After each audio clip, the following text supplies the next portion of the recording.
So, a little bit about my background. So I've spent about 30 years in tech and risk management and ultimately cybersecurity.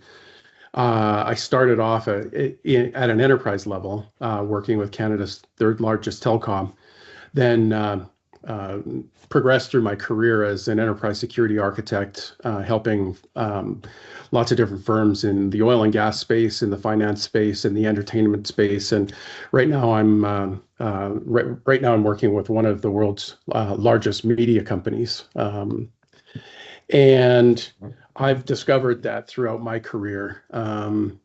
Really risk lives in the gaps. So as architects, we know that, right? Because we're there to eliminate the gaps. We're there to take the business vision and transform that business vision into an operating model that sustains the strategy of the business and can be operationalized by the different organizations within the company. And that's why I wrote the book Integrated Assurance and its follow-up, Relevant Impact. So Integrated Assurance was really a book focused on the last 30 or so years of my gained knowledge in not creating more frameworks, not coming up with new checklists or new processes net per se, but it was a harmonization of the existing models that have created barriers between functional groups within organizations. So operations has multiple frameworks and models and standards. Security has multiple frameworks and models and standards. Finance has frameworks and models and standards. Your auditors have frameworks and models and standards. But these things are barriers that exist between these different functional groups. And so when you get into a situation where your organization is faced with risk and folks are not operating from the same playbook, using different language and no commonality around even the telemetry they use, never mind their responsiveness. What I find is that a lot of organizations move from this, especially in the security space where I've spent most of my career, is they move from preventative and they very quickly learn that survivability is actually the key to resilience. And so over the last 5 or so years, I've taken all that experience from an enterprise perspective, and I've distilled that down into something that's more palatable for small and mid-sized enterprises or small and mid-sized businesses. Because there's a dramatic change happening in the market. Like most large organizations have to deal with industry regulators or compliance requirements and whatnot. And smaller organizations have largely been able to kind of forego that or work around the fringe of large regulatory bodies and whatnot. And the interesting thing that's happening is now insurance providers that provide things like business insurance and more importantly, cybersecurity insurance, these are the organizations that are now becoming the new regulators for the small and mid-sized organizations. So a manufacturer that may not have had any regulatory governance or requirements in the past because maybe they were small and privately owned, they didn't have large customers, and their supply chain was really, they build it, they sell it, and not a lot of compliance required in that. Well, now as they look to sign larger customers or they look into their supply chain, there's a requirement that cybersecurity insurance provability, you need to provide proof of insurance to your customers, to your suppliers. Maybe even if you want to move from one market to another, like you want to enter into the government space, you need to have some evidence that you have that level of protection so that you can survive a cybersecurity attack or an outage, right, for that matter. And so that's really where my work focuses heavily on now. So with my books, Integrated Assurance and Relevant Impact, I focus on the theory initially on how organizations can work together, how we can harmonize models from different groups and different departments without us as practitioners coming up with new frameworks or novel ways of solving problems, and really focus on the business strategy and how to execute the business strategy within the organization. And then Relevant Impact, which is released on July the 14th, is a practical guide. Like, how do you actually do it? So, what's this guy say in his first book around theory and the evolution and how these things work together? But the second book is really around how does this practically come together at an organizational level when you're dealing with each of these different teams?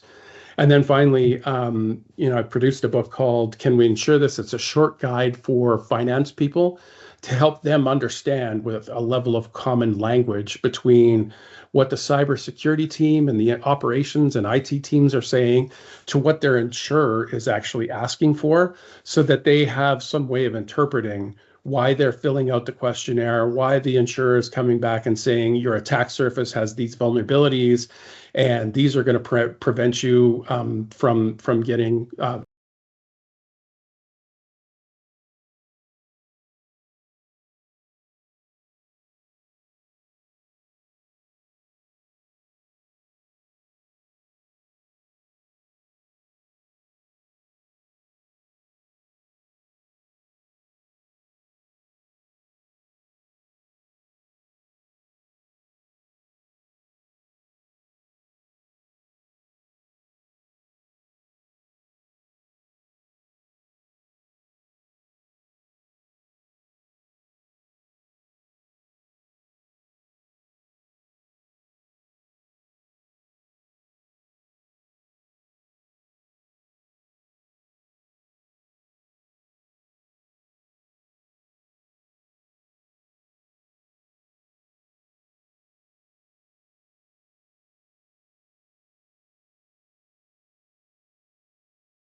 Excellent. Thanks, Patrick.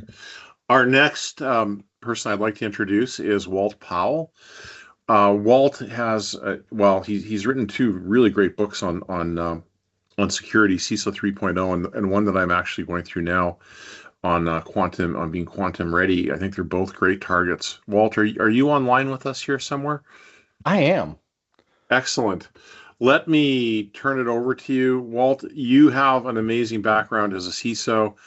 What I particularly liked about your Quantum Ready book is how practical it is. And when we talk about things like quantum, it's kind of ephemeral, like, oh, is this going to really? But it's actually things we kind of had to start considering yesterday.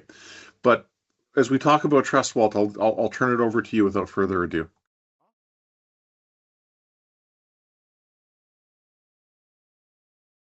Yeah, my name is Walt Powell. My current title is Lead Field CISO at CDW. So I'm a recovering CISO who leads a team of former CISOs who exist now in a consulting and advisory capacity. We talk to a ton of organizations. We talked to like 400 different organizations last year. So we've seen a lot of programs. We've seen the good, the bad, and the ugly around how people run security programs. We've talked to dozens and dozens of CISOs and seen what works and what doesn't work. And that was the premise for the first book, the CISO 3.0. The lessons learned from CISOs, the evolution of the role of the CISO, and the things that CISOs need to do, or that aspiring CISOs need to understand in order to be effective in the role. The second book that came out at the beginning of this year is a post-quantum cryptography readiness book, and there were a ton of books in the market around quantum cryptography from a mathematical point of view, from a quantum physics point of view, that took a lot of technical understanding. And what I was looking to do with this book was write a book that required none of that. No math, no understanding of the quantum physics, just strictly what does an organization need to do to be ready for quantum cryptography. We'll talk more about that here in a second. So the first book, the CISO 3.0 book, the premise of that book is that the CISO role has evolved. when we first started off in the early 2000s, it was enough to just be the smartest person in the room when it came to cybersecurity. If you knew what a firewall was, if you knew what a web filter was, then you just were automatically the expert, right? However, we functioned in that kind of CISO 1.0 capacity a lot through ticket closing and firefighting. We did a lot of operational day-to-day stuff. It was a very tactical version of that role, where we were driven by installing tools and doing basic service delivery. It was a lot like making sure that we put locks on the doors to keep the bad guys out. As we moved into the 2010s, that role started to evolve, and we called it a strategic evolution, but it really wasn't very strategic. We took a very compliance-driven view, right? Do we have the controls that this compliance framework says that we should have? An outside-in look. What's the cyber insurer telling me I need? What is the customer questionnaire telling me I need? I'm driving my strategy through things that other people are telling me that I need to have. A lot of the time, this is a very kind of short-term focus. And what we see a lot here in 2.0 is folks that get the responsibility of the CISO without getting the title of the CISO. We see a lot of VPs and managers and directors and things like that. And part of the reason is that we didn't look or sound like our C-level peers. And so we oftentimes didn't get that C-level title. And even when we did, we were often second-class C-level citizens where we reported up through some other C-level, up through the CIO or the CFO, et cetera. And we oftentimes got our message brokered through them to the board. What we want to do to become a CISO 3.0 is to be at true C-level. However, we got to watch what we wish for as we do that, because that level of responsibility comes, that level of authority comes with a ton of responsibility, and beyond that, consequence potentially for the responsibility that hangs around that, and the what's the word that I'm looking for? The accountability is the word that I'm looking for, that comes from regulatory governance bodies and whatnot. This is a big picture focus, and in order to get here, there's a bunch of things that we need to be able to do. We need to be able to speak the language of business. We need to be able to align our security program to the business's needs. And those are two things you hear a lot, but you don't get a lot of people telling you exactly how to do that.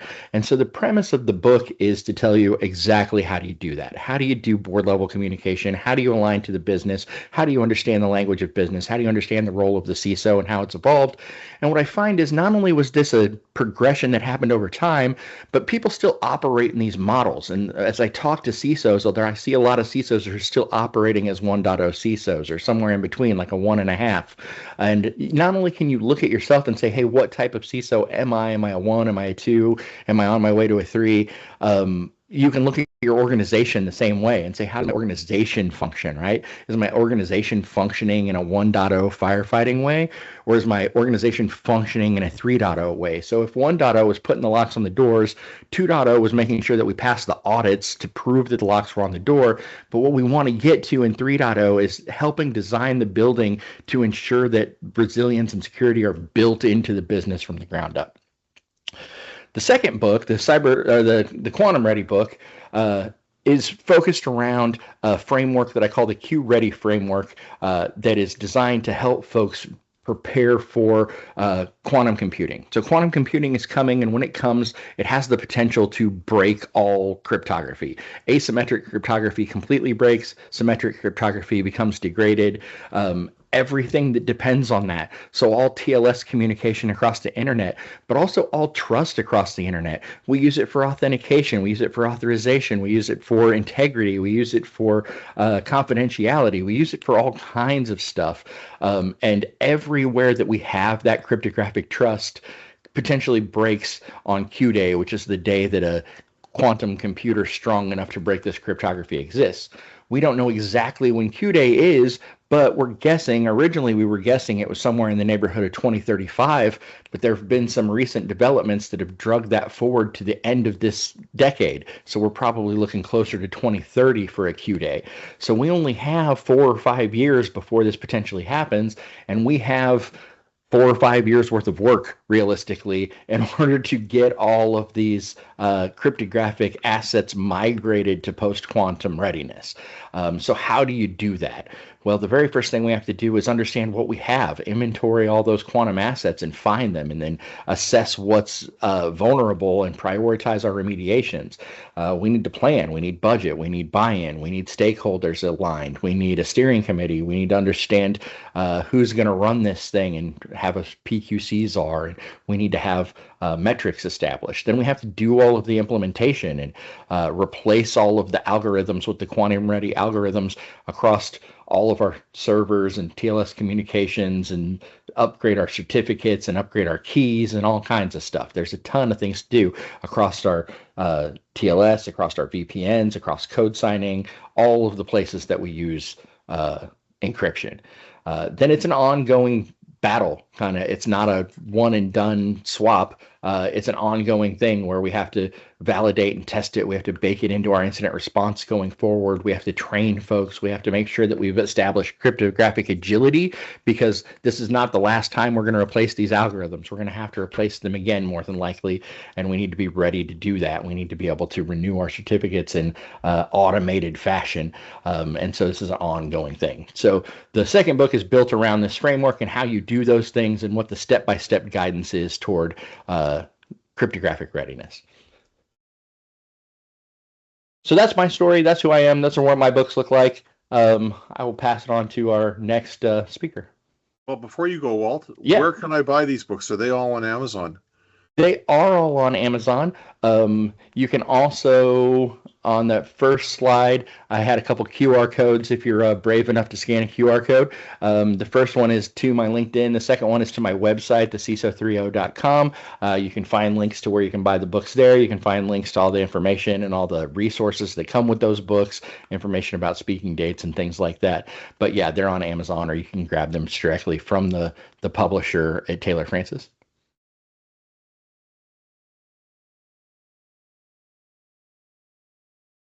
I'll just start by saying that the points covered by Patrick and Walt are fantastic. I'm going to try to augment some of those points. And in some cases, my opinions based on my experience are unpopular, and I'll just put that out there ahead of time. So I've been in this industry 34 years now. I started in a federal law enforcement capacity here in the US. That was pre-digital. So I worked in the serial analog world in the first decade of my career, living through the transformation that has led us to where we are today is actually quite fascinating. My first book, after being a CISO 4 times for varying firms, from international large enterprises down to startups, I realized a lot of CISOs that I interacted with, they live in the world of the way things should be as opposed to the way things are. And my first CISO book rather, really focused on providing pragmatic real world perspectives on what it's like to actually be a CISO. Walt made a point that I thought was fantastic. Be careful what you ask for, because having been a CISO 4 times and now being a CEO and sitting on a board as an independent director, you get a very different perspective. You look at the world through a very different lens. And I think a lot of CISOs aspire to get to that point, not realizing what it actually means. Because I'll give you a perfect example.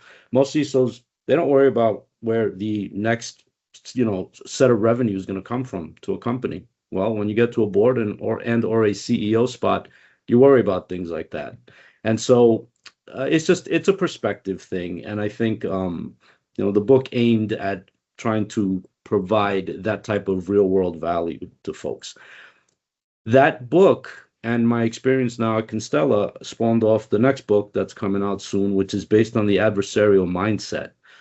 And I think this is where the lack of popularity in one of my opinions starts to come to play. I think the lack of understanding of the human factor in security and the adversary's mindset, that lack of understanding has an impact on the solutions that we architect, because we generally focus on what makes technical sense as opposed to how are humans going to interact with this system under strain? And that under strain part is important. So, for example, Walt just gave some great information about, being ready for the Q-Day event, being ready for that type of technological advancement that is frankly scary to everybody.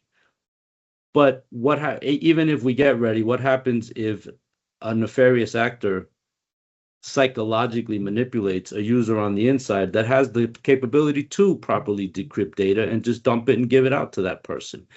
Those are the things that we have to start factoring in when we architect solutions, because those elements, that human element, is something that is frankly an unknown in many cases. And if you take a step back from the technology that we all love and you look at the majority of, I'll stick to the majority. The majority of breaches that we've seen in the last few years, there's been a human component. It has not been purely a technological break-in. And so not factoring in that human element, the psychology of the human, the user, I think is a mistake as we architect solutions going into the future. Are you saying to incorporate human nature into the architecture patterns? I think we have to. Yes, I think it's been missing for many years. No, agreed. I just don't know how to do that. So that's where it becomes interesting, and I'll tell you just from my reality. Since we're focused on security, right? If you talk to the majority of cybersecurity leaders out there, just wrap your head around this. They take their advice and they drive their programs based on what analysts tell them. They've never met a nefarious actor. They've never sat down with a bad actor. They've never had a conversation with them. They look at the world through this abstracted lens of TTPs and IOCs that an analyst provides. The analyst has never met a nefarious actor. I deal directly with nefarious actors now, and it's what's changed my perspective on so many things, because you start to see the world through. By the way, the co-author of my new book was the head hacker of Anonymous, who got arrested, did his time, and is now out. I mean, you want to talk about the adversary's mindset? That's as real as it gets.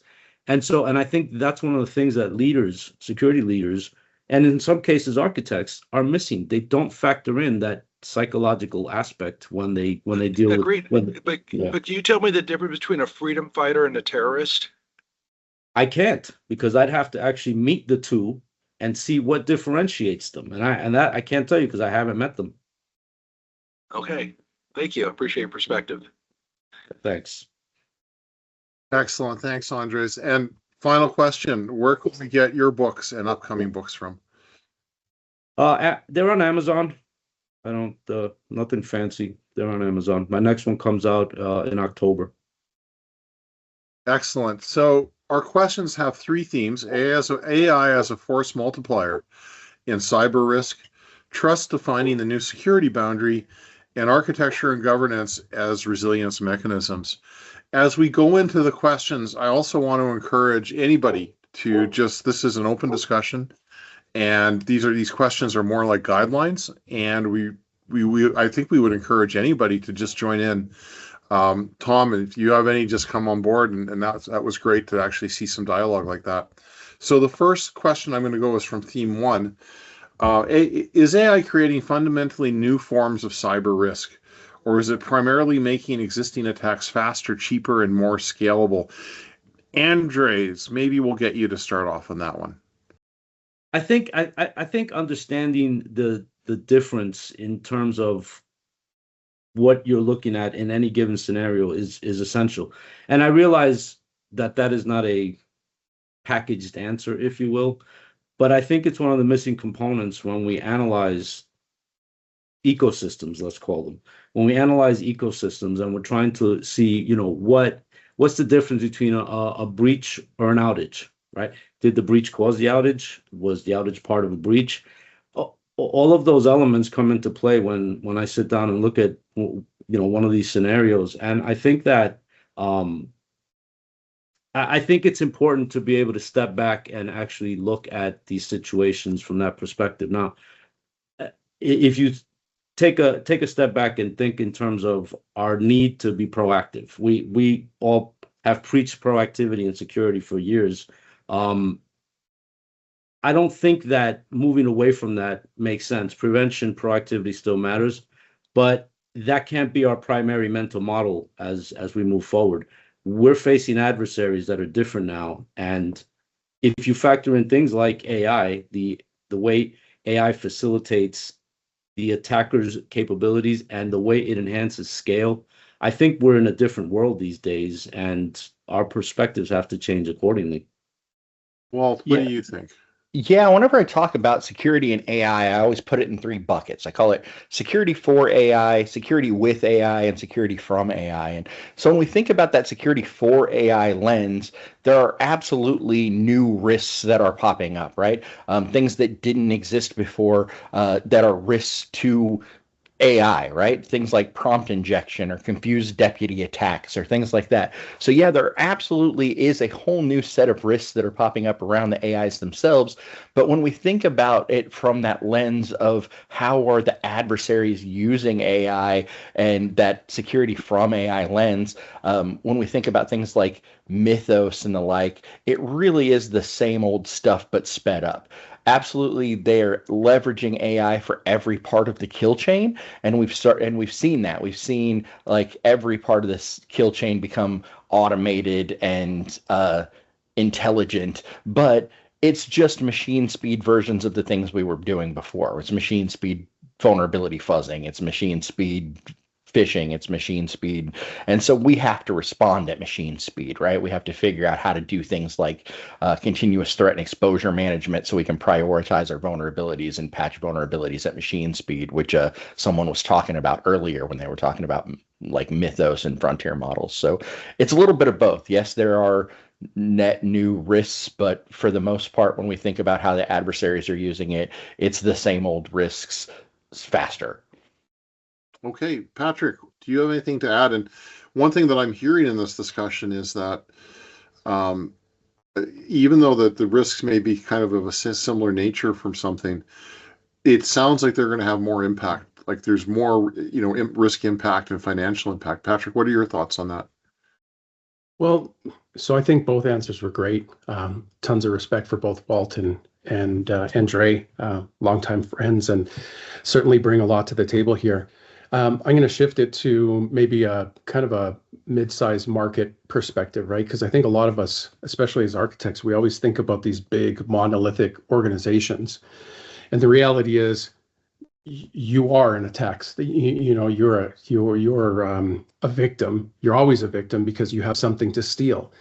And I think what's happened with the introduction of AI broadly is the economics have changed. So as an attacker, smaller organizations, you would typically see, potentially an attacker come, try, get frustrated, move on, right? Because they're there to make money. They're there to take something from you, to shut you down and move on. And if it's too difficult, they're lazy, right? Like, they're just going to move on to the next target because they don't have all day to just hammer away at one small business or two. AI expands those economics dramatically. Now they can hit 100 at a time, and they can do it using intelligent agents, and they can get the feedback from it, and then they can change and modify. Phishing attacks are more sophisticated. Deepfakes are more sophisticated. I think that, organizations expend a lot of money on prevention and trying to get to some zero sum of we'll never be attacked. That could be an endless money pit where attackers only need to be right once, and they need to be right once with multiple victims. Whereas your organization, you could just you can span that. So that's where it's changed, really, Bryce. Is the economics have changed.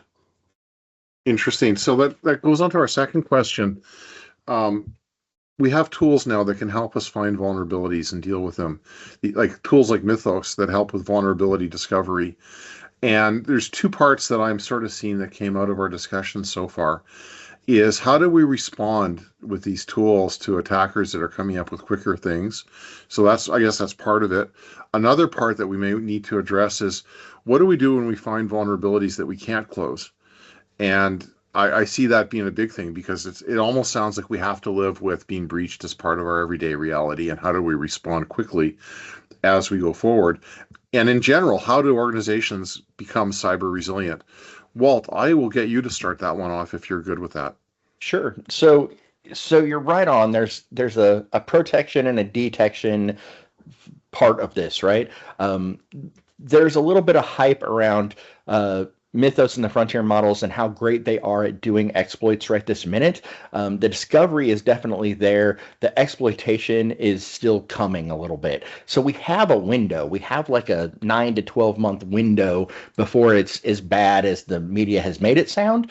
And in that window, we need to take on both proactive and reactive controls as fast as we can. So the thing that we suggest around the proactive, the protective part is to move toward continuous threat and exposure management, right? Moving from that, like, hey, this is a CVS 9.8 or whatever, to the idea that that CVS 9.8 isn't exploitable in my environment because I have compensating controls or you can't access it or whatever. And if you did, it's not access to the crown jewels, versus this thing that is a CVS 5 that is on the most important box, the most critical box, the uptime box, right? And there's an attack path to it, and figuring out what those critical attack paths are so that we can prioritize the things that we want to remediate at machine speed, because there's going to be hundreds of thousands of new CVEs in the NVD this year, and there's too many to deal with them all, right? Some of them aren't patchable, some of them aren't fixable, like you mentioned. So we need to figure out first, what is the minimum viable company, right? What are the things that are the most critical, the most sensitive, the things that we absolutely need to run our organization? And that functions both to help us prioritize on the protective side, but also helps us figure out, like, what do we need to do to build cyber resiliency? And a lot of people have disaster recovery, but they don't have cyber resiliency because there's two different ideas there, right? When the tornado comes through and knocks my data center down and I want to stand it all back up, I'm standing it up in a new location. All my data is inherently trustworthy. I'm not going to have IP and namespace collisions and things like that because I'm putting it somewhere new.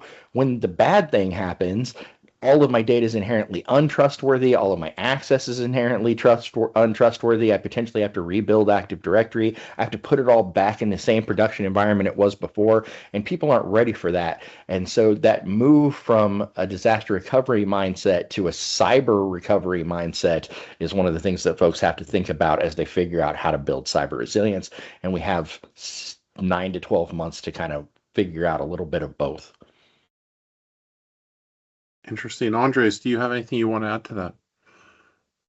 Yeah, I think the migration to resilient systems should absolutely be the focal area for most enterprises. Look, we've all heard it's a given that you're going to have some impacting event, I'll call it. It could be a breach, it could be an outage, whatever. The issue is continuing your business operations at the end of the day, right? And so I do want to harp on one point. Again, it might be slightly unpopular, but I think one of the challenges we have as an industry is that a lot of security people don't really understand most of the stuff that they're responsible to protect. Take APIs as the perfect example. If you look at the bulk of the public internet traffic, it's API based. That's been proven through data points. And you look at most B2B relationships, which makes up a lot of the traffic that we deal with, it's all API based. Most security professionals have never seen an API at its core level in their entire career. And so we're asking these folks to secure something that they do not understand.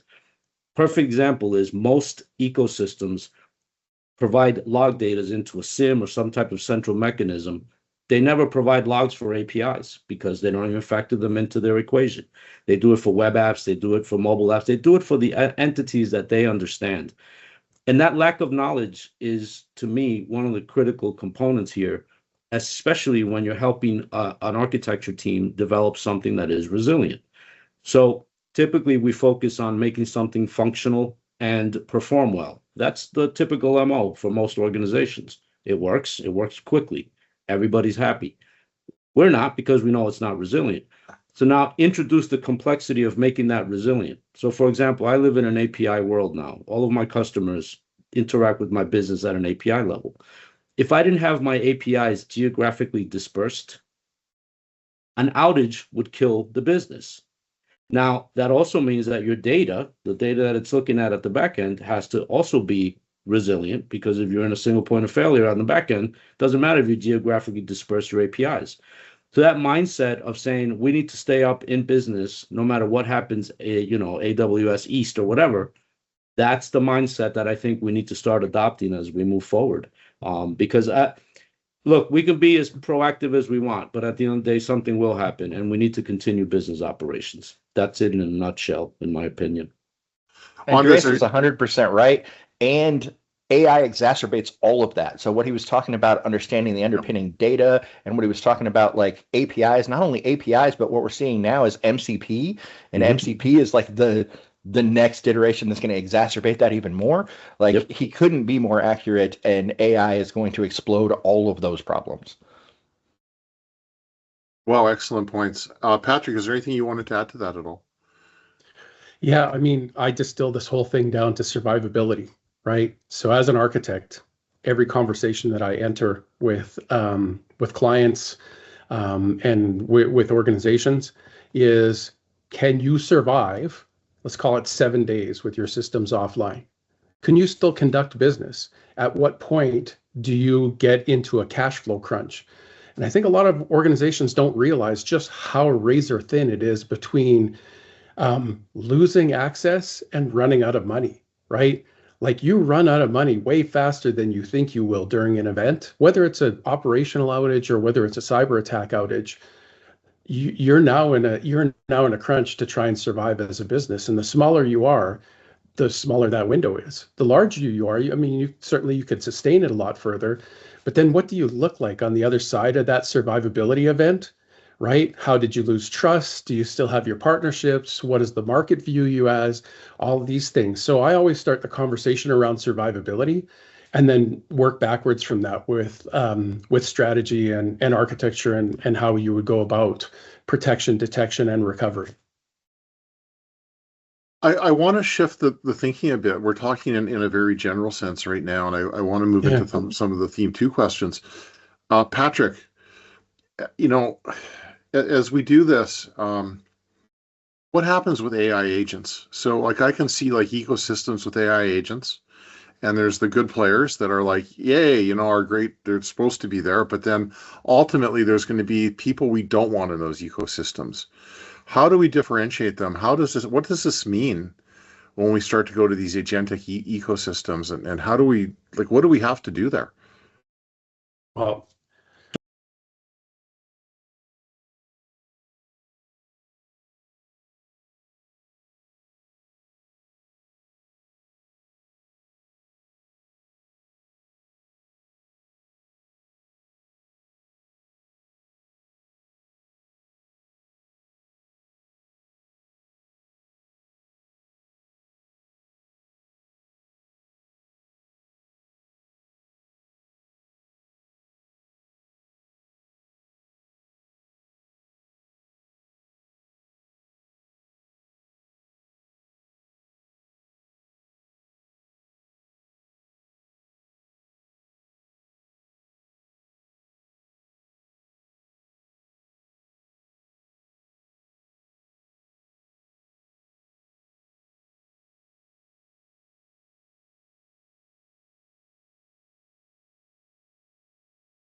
trust and validate the outcome, and so it shifts from identity validation to decision validation. So again, this is not an infrastructure level thing. So the traditional security models that we've baked in aren't enough. They don't take it far enough, right? We need to actually look at how these decisions are being made. Are they the right decisions?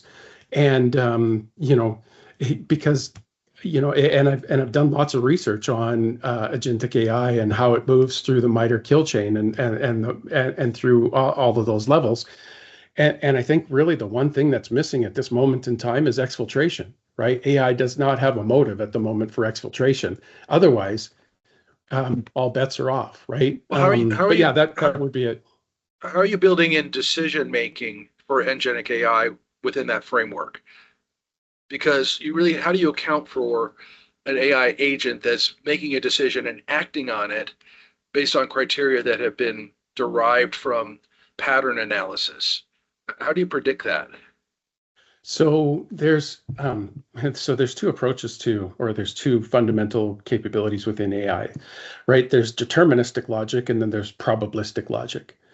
Deterministic logic, I think, is pretty easy to follow. We've trained, we've programmed, we have rules. We know we have a determination that one of these following outcomes could be the result of this logic. Probabilistic is where we really get into some challenges because AI can hallucinate. AI is known to try to satisfy its user, right? Or its prompter or whoever trained it. And on top of that, it can make wild ass assumptions, right? So let's say that you have 10 possible next words in the string of that probabilistic logic. 7 of them lead to a valid next word and a valid outcome, but the other 3 might be some wild ass guess that results in you never expecting the answer that it was going to give to you. So I think what we really need to do is, before we get up too far on the bandwagon of implementing this probabilistic logic and training, we really need to settle on, is deterministic, are we using it appropriately for automation? Can we test it? Do we know the results are correct and valid before we move on to, hey, let's let AI make some some assumptions for us? Unfortunately, the genie's out of the bottle. It is, yeah. Nginx is deployed, there's no foretelling how the impact is going to be long term, or how it behaves in an undeterministic way. So I'm not sure how to deal with that yet, but that is the problem I'm trying to understand. So I'll chime in here real quick and say, a lot of the time when we think about what agents are doing and the way that we put controls around what agents are doing two things. They're thinking and then they're acting, right? And a lot of the time we want to put the controls around the way that they're thinking. And I tend to think that that's the wrong way to approach it, right? Like, let the thing think whatever it wants to think, but control the actions, right? Make sure that it has least privilege. Make sure that you understand what credentials it has. Make sure it has its own credentials and that we've onboarded it and that we manage its secrets and that we manage its ability to act, and then have an ability to roll back those actions. And then it can think whatever crazy thing it wants to think, and it can hallucinate and do whatever it wants to do. And sometimes that'll be great and it'll come up with new ideas and new ways to do things we'd have never come up with. And sometimes it'll do something stupid. But as long as we can control the action part, then we can kind of keep the train on the tracks. Unless it gives itself its own authentication. Yeah, it's known to do that, right? And how dare us introduce governance, right?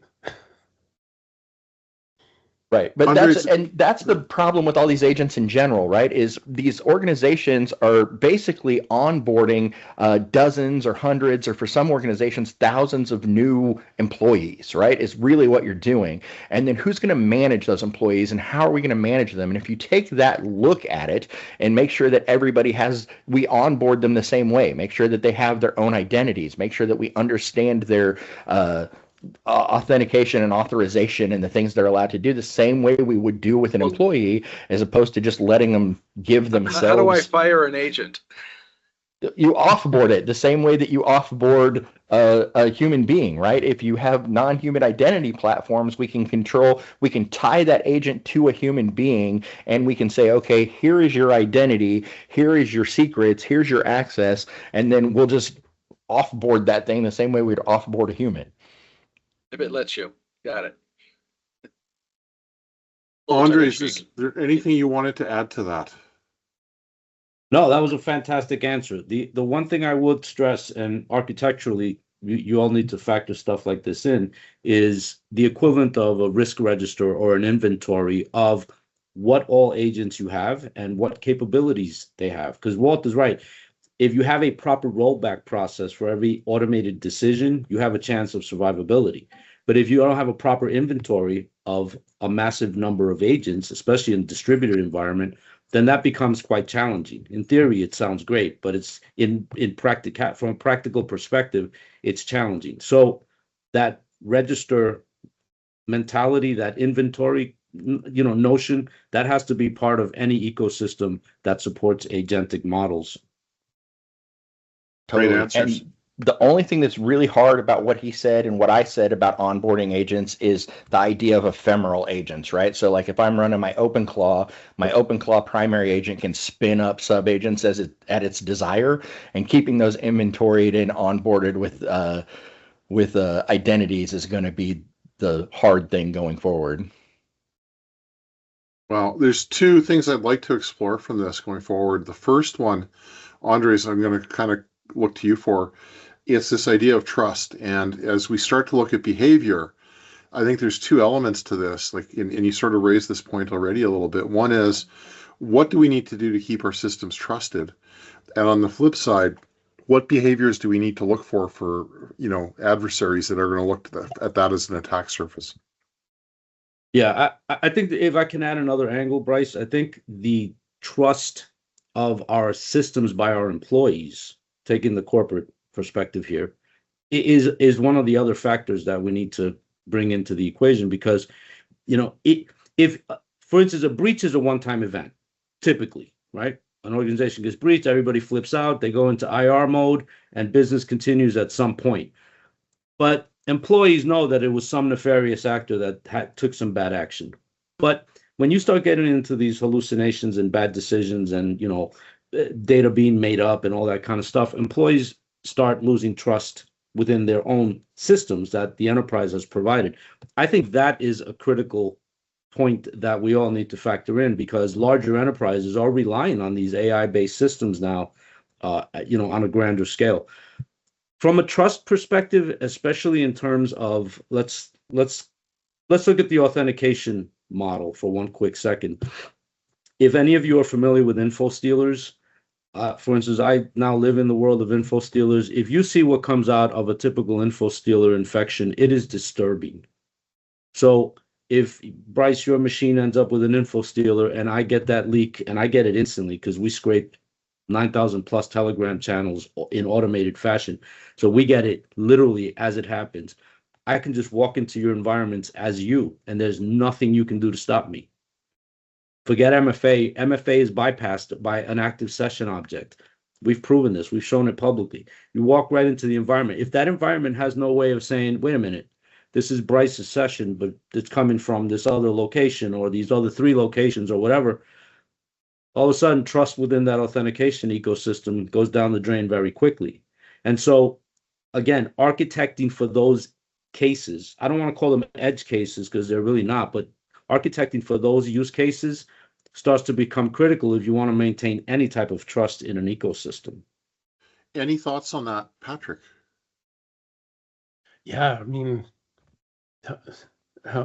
Andre said it the best, right? Like, employees, look to your employees. You know what trust looks like? It looks like hesitation. Like, if I stop trusting the way things work, I hesitate. And I think the biggest key here is, if we don't fundamentally understand how the business runs, how operations proceeds, what is our processes before all of this automation, eventually we start to lose the DNA of what the business operates like.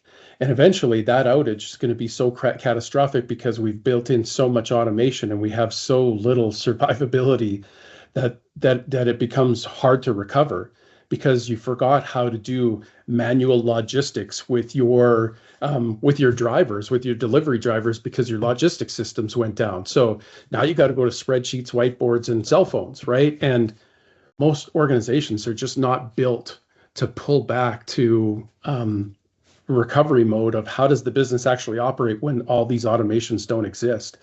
AI just exacerbates that. And then once you got that hesitation, it's hard to mentally recover, because how long does it take you to start trusting your systems again? It sounds like we need to build in that human in the loop. That has to be part of that architecture in order to engage the employee and provide validation of the process. Human in the loop is going to become unscalable very rapidly, though. As we start to get into a world of thousands of agents, like there's just not going to be time for human in the loop, right? So we're going to have to figure out, like, what are the most critical things where human actually needs to be in the loop, and then how do we use things like guardian agents to be the agent in the loop in agent versus agent, right? Yeah, I mean, AI burnout is a real yeah, thing. yeah, And if you talk to any software engineer who whose team has been cut in half or productivity has tripled because of AI, somebody still has to review all that code and integrate it into your larger code base and test it and all that. yeah. And all of a sudden, people's workload, the team members that remain, their workload has tripled, quadrupled, whatever, and people are starting to burn out because of greater productivity. Yeah. So Well, I when also does it? think, Oh, go ahead. I was going to say, sorry. when does efficiency become malicious? And that's something I think is important to understand because as agents try to become more optimized, they'll say, well, we don't need that process. We don't need that overhead because it's a cost factor, but it doesn't necessarily see the human value. So it's going to say, let's cut that out.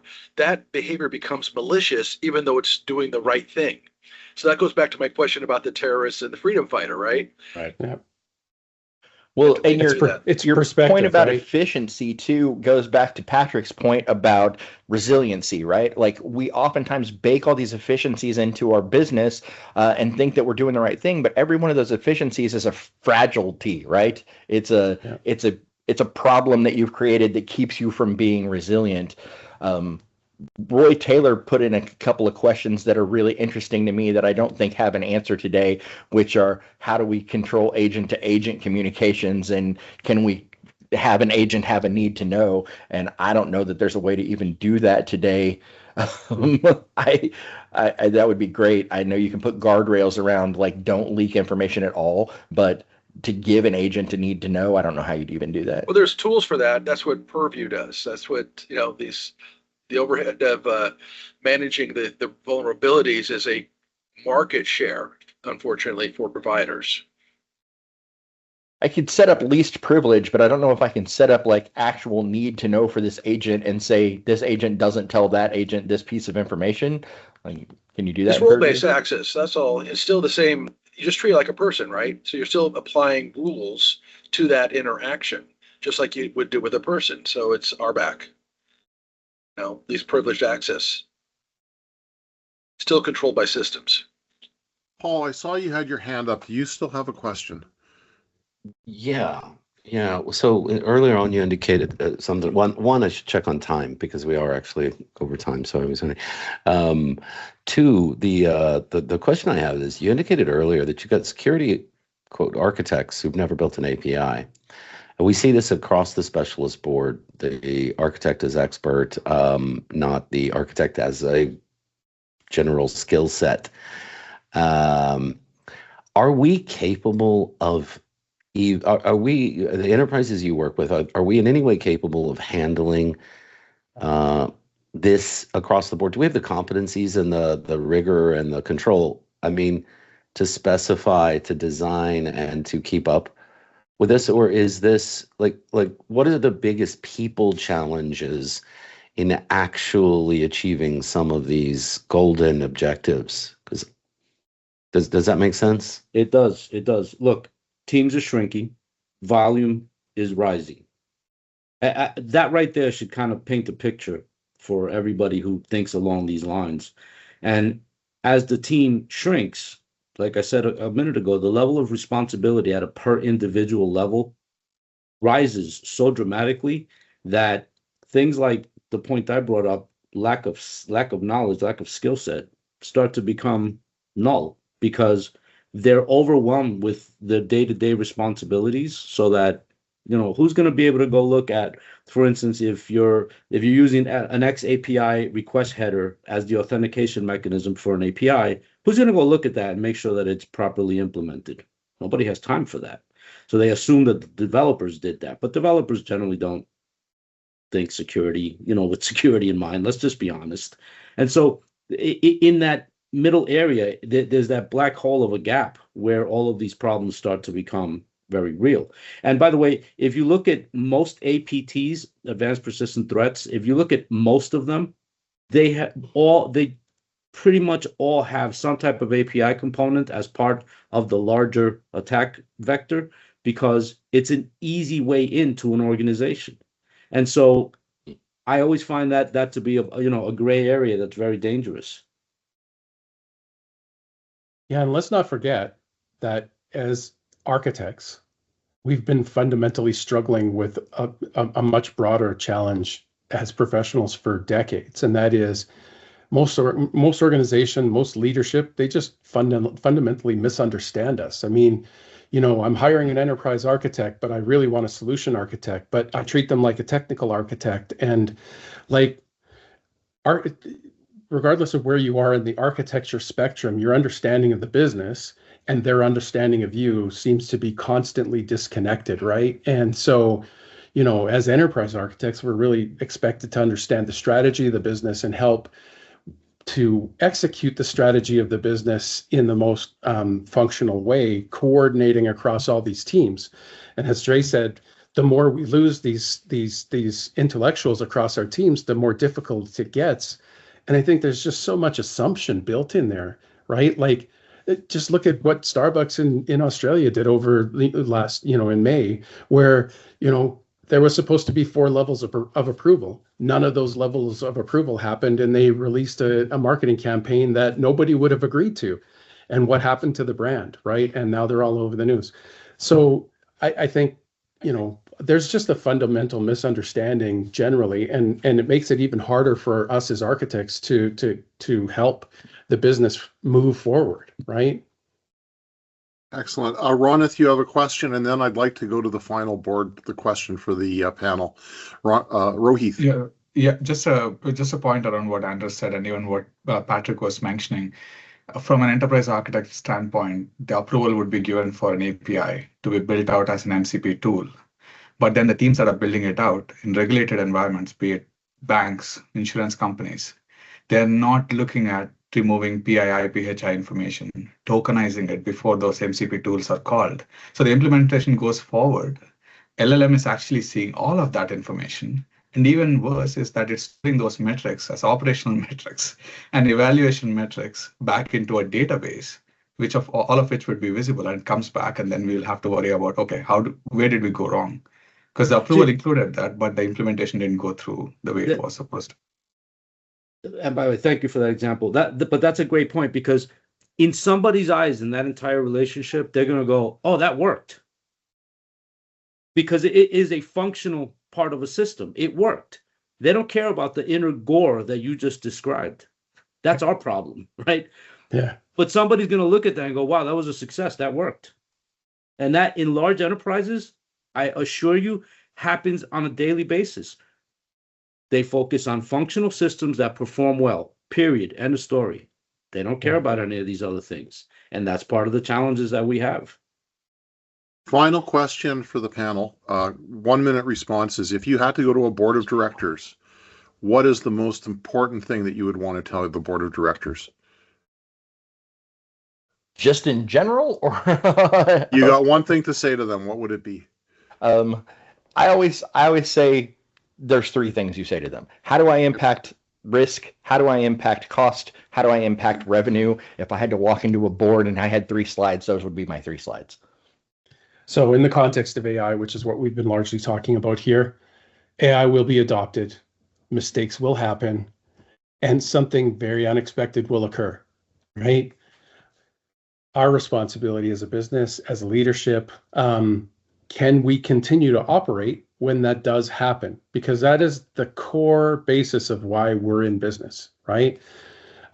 Businesses that take on additional risk or more risk than other businesses, right? So we all have inherent risk as a business, whether you're a retailer, a banker, or what have you. We have an inherent risk. Those that take on additional risk are the ones that make more money. They expand their customer base. They expand geographically. All those types of rewards for risk, but risk comes with risk. Our responsibility is to ensure that the company can still operate, that we can pay our staff, that we can supply our customers, and that we don't cause any issues to our supply chain and to others in that supply chain. Can we withstand disruption? And that's where every conversation I have starts. And then it spills directly into Walt's 3 points. Thanks, Patrick. Andres. As a board director, I'm going to tell you something that you may not like. The majority of board members in the world don't care about risk. What they care about is the impact if that risk is actualized. They want a financial impact analysis, of that risk. The actual risk itself does not matter. How much is that going to cost me if that event takes place? And if you can speak to a board at that level, your messaging will resonate. The other model, I come in, hey, listen, these are our top 3 risk areas, blah, blah, blah, blah, blah. Here's how it works. After the board meeting, everybody goes to dinner. At the dinner, somebody will inevitably lean over to me and go, what the hell were they talking about with those risk things? How much is that going to cost me? And that is ultimately what board members care about. Yeah. Andres, thank you. Patrick, thank you. Walt, thank you. An excellent panel discussion. We're all very grateful. I will turn this back over to Paul. We do have a survey that will be going out from this meeting looking for improvements. Paul, do you have any final remarks? No, this was one of the best boards conversations, and Bryce, you did an amazing job finding brilliant people to discuss a hard problem. I hope all of you will join us in, we are launching a security architecture working group and then community. Hopefully thank you to our august panel, and they will provide some advisory for that. But really, just an amazing job, everybody. We'll be back in 3 months with another, community meetup, as well as working group sessions for the Chief Architect Forum all the way through. And the recordings were available almost immediately in Metis. Thanks again, everyone, for attending. Thanks to the panel. And I know Andy's gone, but we also like to thank him. This was an amazing, amazing discussion. It made my Thursday. Thanks, everyone. Cheers.